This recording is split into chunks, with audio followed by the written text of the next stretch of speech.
check everything works, safety valves work to the inspector's satisfaction, and then you're good to go. Right, what are we on here?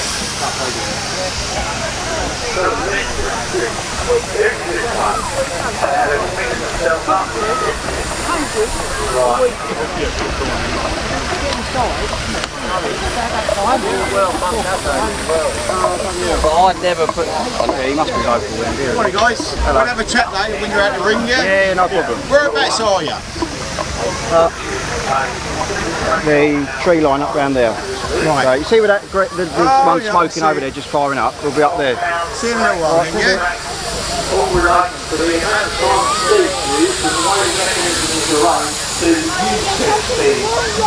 A compound engine uses speed twice, generally twice. You have a high pressure cylinder and a low pressure cylinder. Look at the front of the block, which is on top of the engine, top of the boiler there. You have two cylinder covers. You'll notice there's a larger cylinder and a smaller cylinder at the top. Now the large cylinder, the small cylinder is high pressure cylinder, that's where the steam goes first, and then discharge into the low pressure cylinder. So you get two uses of the same lot of steam, if you like. And it's a single crank, because Fowler's use a system whereby there's a cross head that has got both the pistons on it, so they both reciprocate at the same time on a single throw of the crank, which is slightly simpler version of the compound. Generally, the Fowler is a simpler system. I'm trying to think, yeah, see the Fowler is a conventional substrate compound. You know, high pressure, low pressure cylinder, but cylinder remains side by side, and the two connecting rods and the crank are separate. So there's lots of different design tweaks and different manufacturing used over the years, and the compounding, single crank, double crank, various different products, various reasons.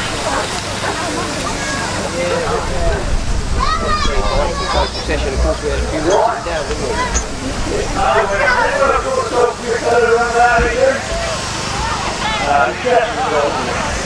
Right. Mr. Robert Bell, on around UTV. You've got a UTV channel, went down to Robert Bell. Work up if you're a YouTuber. Thank you. Is that you? It's him. Right.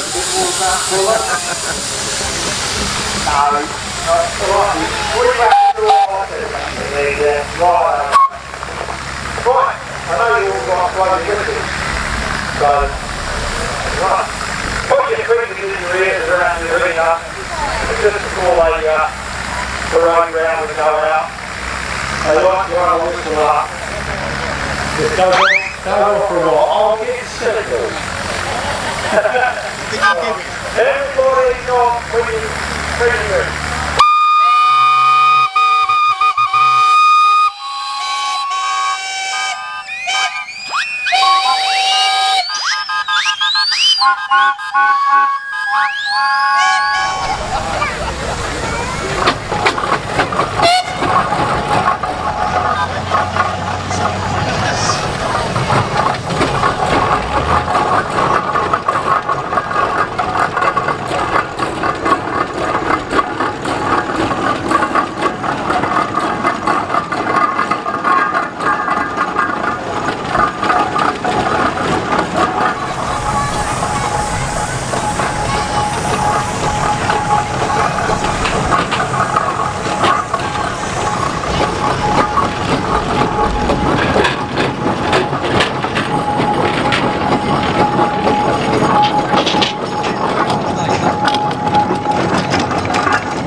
your steam engine? No, but Robin is, because it's not Robin's mine. a great name, isn't it? Yeah. I'm just the lucky, naive novice that's been given the honour and privilege of being a steers. He's sitting there and drinking, but I don't want to disturb him. He might punch me. I expect he will punch me. Robin, that's a great name, Robin. Yeah, you know, all the best people are called Robin, aren't they? You know. So, what made you get into steam engines, Robin? Natural progression from tractors and just an interest, really. Really? Not a money pit? Well, yeah, you're. Oh, I should say that in front of you, go. Is it a partner? Yeah. Because you know what you spend on your... Long suffering. Yeah. 18 years But they're now. great, aren't they? You know. Yeah, they are. It's better than playing with dirty women, though, isn't it? Yeah. Don't get in as much trouble. No. And you come home every night. That's time it. as well. That's it. Yeah, you can switch it off and leave it in the shed, and I don't complain. So. So tell us about your machine then. So it's a 1916 Fowler, built up in Leeds, and it's 1916. It was supplied to a farm down in Whitstable in Kent. Swalcliffe was where it went, to a farmer known as the Pouts, wasn't it? Yep. The Pouts, and it was the second set. Oh, we've got fire underneath. Get a bit of water toy underneath out of the bucket and. Emergency. We're setting fire to the field. Fire lady.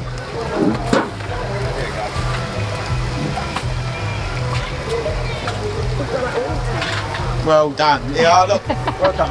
I didn't even hear the sirens, either. You're very quiet, fire lady. Sorry, we were saying. So yeah, it was supplied to the Pouts down in Swalcliffe in Kent, and it was the second set that they owned, and they are supplied as a pair. So that is General French, and the other one was called Kitchener. That still exists in part form at the moment. They're rebuilding it, and it worked for them until 1938, and it was sold to Holman Brothers of Canterbury, where it became engine number 2, and that's how they numbered them, of different sets. And yeah, they were just agricultural contractors, and it worked until 1953, where it was laid up and luckily got for restoration in the mid to late 70s, and it was finished by a guy called Colin Waite. He restored it back in the 80s to what it looks like today. And how long have you known? I've actually had it only from January this year, so that's what's that, eight months? Yeah, 8 months. You said you progressed from tractors to these. That's it. So was there a middle ground? Did you find something a bit smaller than this? well, my tractors just I couldn't get more and more of them. It's a disease, I'm afraid. It is a disease. And with then tractors. it is, yeah. And I've got 9 of them now that I've restored over the years. 9 steam engines? No, 9 tractors. Oh right. that I've restored over the years. Yeah. All sat at home, and I've done military vehicles as well, World War II stuff. I'm going to stop you here and say, can I come down one day and film you? Of course you can. If I give you a card, It's like a now museum. don't throw it away, will you? No, I won't. It is like a museum down there. Oh, it's fantastic. We like that. There's my card. No worries. And do me, like I say to everyone else, do me a favour. Yeah. Don't chuck it away until I'm out of sight. No, that's all right. I'm going to save that. If you want to, like I say, I have people come down to visit some of the tractors that I've got because they're very rare. So I don't mind. Yeah. Fantastic. Anyway, I'll give you a shout. Now it's a large. Is it a particularly large engine? No, it's actually a small one. It's K7, and it's one of the smallest ones they made in ploughing engines of that time period. Yeah. You find a lot of them around Kent because they're originally that's where they were working because the fields were smaller. You go up country or down into. Wouldn't have up on the fens or somewhere like that. They would have bigger ones. Much more powerful, and you could pull bigger ploughs. But around here, the fields are typically a bit smaller. You've got very clay soils, so it's different size engines sort of suited the different grounds. But obviously, the bigger it is, the more work it can do, and the faster it can do it. But it's a pub machine. It's what I call them because you can fire it up. Takes you 2.5 hours to get it ready, and you can take a trundle in, and you don't need a movement licence, and it's a sensible size to drive on the road. What a great sight travelling down the Kent countryside, isn't it? Yeah, take it to the local and park up outside and have a pint and then go back home again. I think there was a chap called, you might not heard of him, Fred Dibner. Oh, Fred, yeah. Now he'd like to take a visit to a pub, didn't he? With his a pint of Guinness. Yeah, he did. He used to drive his a lot further than what I drive mine. I think he was like the godfather of like the steam engine. Certainly, he popularised them. it brought it to the attention the sort of the restoration movement that exists, you know, in the and was going on in the background, and someone like that, obviously a very personable guy, knowledgeable guy, and a proper character, and he just sort of maybe opened it up a bit more to the mainstream. So you said the word there, character. Now we tend not to have characters these days, don't we? And you know, like-minded people. That's why I love these shows. And people like yourself, you can have a chat with you. You could talk all day about your wife's happy enough. She comes down, spend all weekend. And what harm are you doing to the world? You know, they say, oh, but you're producing all this carbon. Yeah, but you're producing a lot of happiness. Yeah, and exactly. That's what it's all about in life, having happiness. It also says, remember where you come from. You know, that's the way things were, and well, you wouldn't be here now if it weren't for machines like that. Well, exactly. I spoke to an old gentleman just a while ago, 95 years of age, and I said to him before I left him, I said, please tell your children your history, your life story, because once you go, all that's gone forever, and we need to pass our history down. You know, we're a second-class nation there. You know, it's going further and further. The time gap between the people that knew about these sort of things is getting further and further away, and of course you get new stuff coming on. And really, we used to be the forefront of an engineering country. You know, built the world. You know, that kind of thing. But we've come far away from that, and unfortunately, the engineer is not championed over here. Well, we're electronics now. Yeah, exactly. You know, I mean, not being nasty, but these new tractors are fantastic, and they're fantastic to work the fields and everything. But they won't last as long as all the not as long as the steam engine, will they? No, they won't, because the electronics will be eaten by rats or mice. You know, and they'd be parked up. You know, and then they've got to go and buy another 200 grand, 300 grand tractor. You know. Yeah, the downtime on it. But, you know, those.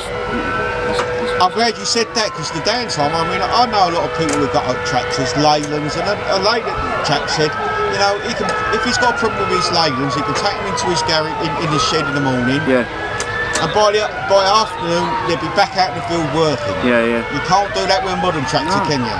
It's sat there for 2 weeks sometimes. They've got sensors, there's so many sensors, and like you say, the wiring and the electronics on, fantastically clever, but it takes only something very small to put it into limpo mode, you know, half the horsepower, whatever, you know, it falls over. The computer says no. And that's the end of it. Well, let's have I know you're drinking coffee. Can we have a quick wander around and you can tell us everything about it? You're all right there, fella? Good. You're a deep old seat there. Size of these rear wheels now, is that to give it traction, is it? So the idea being is to get it into to get it into a field. These were driving off road most of the time, so the typical wheels on them, like on the front you can see, they have the road band, but they're also a very wide wheel because it weighs 19 tonnes. Oh my God! And if it goes in on soft soil, that's going to want to sink. So the idea being with a bigger, larger wheel, larger footprint, and less ground pressure, and more traction. So these are the straights that are on there, and these are all riveted on, and effectively a bit like a tractor tyre. They give you a certain amount of grip, which is okay. It has a solid back axle, so it goes through. At the moment, this is the drive pin here, so that means this wheel is the only one that's driving, because it's easy to manoeuvre. But when you go into a field, you put the opposite pin in on the other side. Oh, so you only drive with one wheel? Yeah, this is only one-wheel drive at the moment, because we're only going around cars. I've never heard of that. I've heard two-wheel drive, four-wheel drive, so on the road, you know, you're not doing much, you're not loading it up, you can sit there and it'll drive with one wheel quite happily. If you start to aim it at big hills and it's rained or anything, that's my youngest driving that. Yeah, she is, so it's so you've got you put the other pin in and it gives you that extra traction. Obviously when you go to corner though, you've got no differential, so it will rip the tarmac up, so you've got to be careful where you use it. But obviously going into a field, you would you would have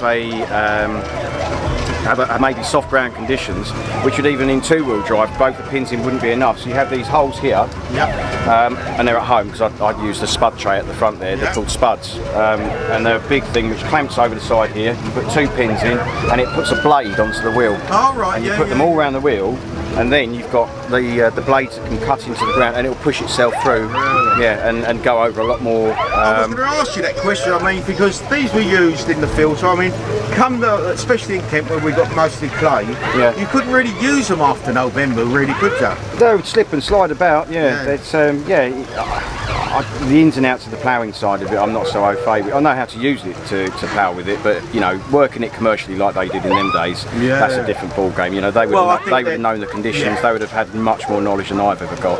You know, and you can only read about a certain amount of it, but you'd have to learn it. It would be, they would just know, you know, without even thinking. Well, they were brought up as the fire boy, weren't they? Then progressed to the stoker, then progressed to the driver, didn't they? Go on to the driving, you know, the machine operators, but they would know the ground conditions, they'd know what they were doing. Well, there's country people for a start.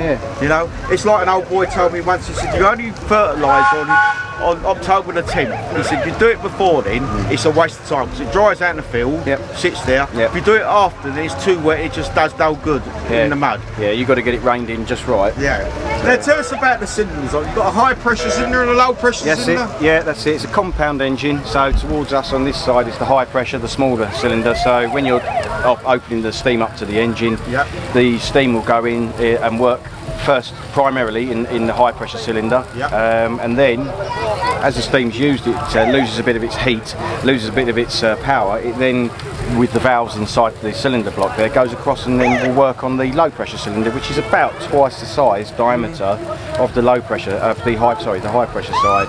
So you're becoming more efficient with the steam. You're not using it once, you're using it twice. Well, exactly like the power stations where they've got the turbines, you have high pressure blades and low pressure blades. They'll go all the way through. And all the way through, and you lose that steam right to the last bit of its workability sort of thing. And it's going through the largest part of the turbine, so it's capturing as much energy out of it as possible. So, you know, these people have designed and built this, they've tremendous thinking power, didn't they? And it's all worked out, you know, how to get the most out of effectively your lump of coal, which is that's what it is. Totally agree with you. Turning the coal into tractive effort, you know. So tell me, what is the most expensive thing to do on this? Is it to have the boiler rechecked, or is it to overall maintain it? I mean, if you large repairs wise, I mean, they're always going to be more expensive. You know, having bits cast because you can't get them, the spares are not available. Obviously, remade. If it needs a new boiler, so that's the firebox side of the boiler, and then you've got the boiler barrel with the tubes going through it in front of you. Any of those repairs, that's a lot of stripping down. Everything's got to come off of these wheels, the motion, the engine, the whole lot, crankshaft, all the gears going back. And then you're taking it to pieces and having new plates drilled, made. It's all riveted. You don't do, well, you can get welded boxes. But I mean, we saw that on Fred Dibner's series, didn't we? And where he was taking a different engineer and they drilled the boxes. And you had, I mean, you probably got the same as these big G-clamp type riveting guns. The hydraulic riveters. Yeah, they look like a big letter G, and they force the rivet into shape with hydraulic power. The other way of doing it is with a air hammer, and you'll have someone on the inside of the box. The back side of the rivet holding it in place, and then use the air hammer to form the white hot rivet into shape. And the idea being is that when you form the cap of it, the rivet goes cold and metal shrinks, and it just pulls tighter and tighter those plates together. So there is no seals between. Oh, you got no sort of like gasket material? No gaskets or anything like that in behind. So it's just literally mechanical fit. Really? So that's why you have so many rivets all around it to pull it tight like that. Now I see your daughter driving it as well. Is it your daughter that's driving? Yeah, I've got two. So as you see, the daughters up there. Ah, okay. Yeah, one's 13, one's 10. Right. So they both drive it. And that's great for children. Yeah. You can't buy that. Well, you have bought it, but you can't buy that for your child. No, it's an experience and things that I loved as I was a kid. But we never had the money to do that kind of stuff with my parents. But we did Land Rovers and off-roading. And I started with stationary engines back when I was 6. Got the first stationary engine with Dad, and we worked on that. And I've sort of got 9 of them. I don't show them anymore, but I've still got them. I love the stationary engine. I'm trying to find them today, but I can't see them. Right over the back. Oh, right over the back. I'm running out of battery on my gimbal, so it's going to give up any minute. So, but beautiful engine. Look after it. I'm proud to say what a fantastic machine. No, you're welcome. You're welcome. And please keep showing it. And I'll look forward to coming to see your collection. No, that's good. Before you go, your name and where'd you come from? Robin from Woodchurch in Ashford. You're a diamond fella. Cheers, Rob. No worries. Thanks, mate. No worries. Thanks for your time.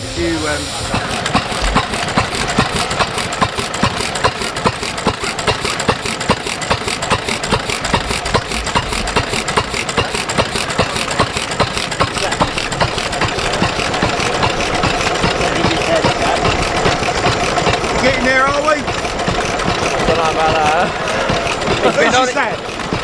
Is it? Lovely engine, isn't it, eh? Yeah. Is it electric?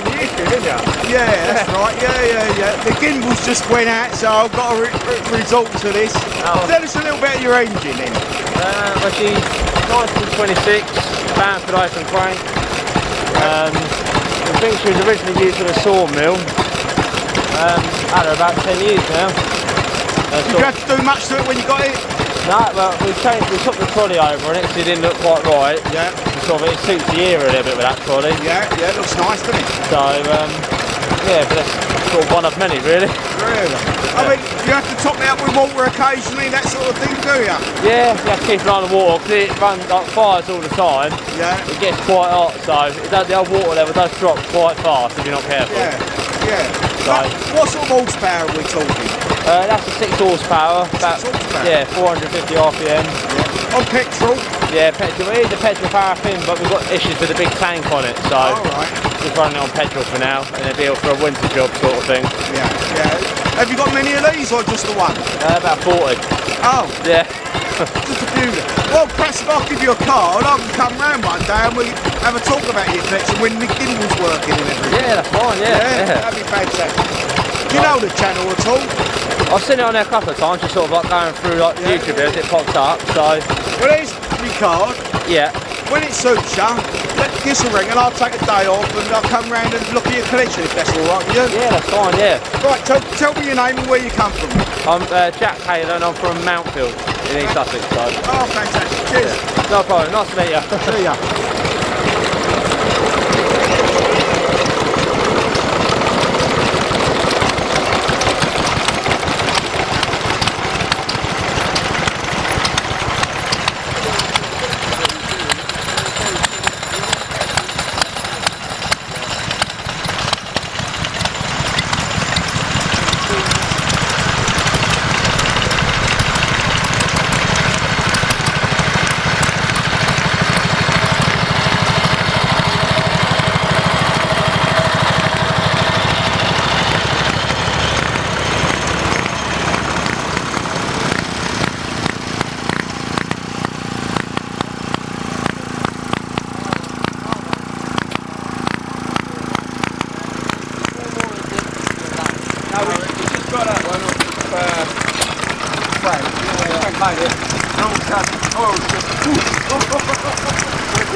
Right guys, as you can see, the gimbals give up the ghost. So I'm going to end this video now, on this one, part whatever it's going to be. And thanks for coming on, I do appreciate it. Don't forget to like and subscribe as we always said, and catch you in a little bit.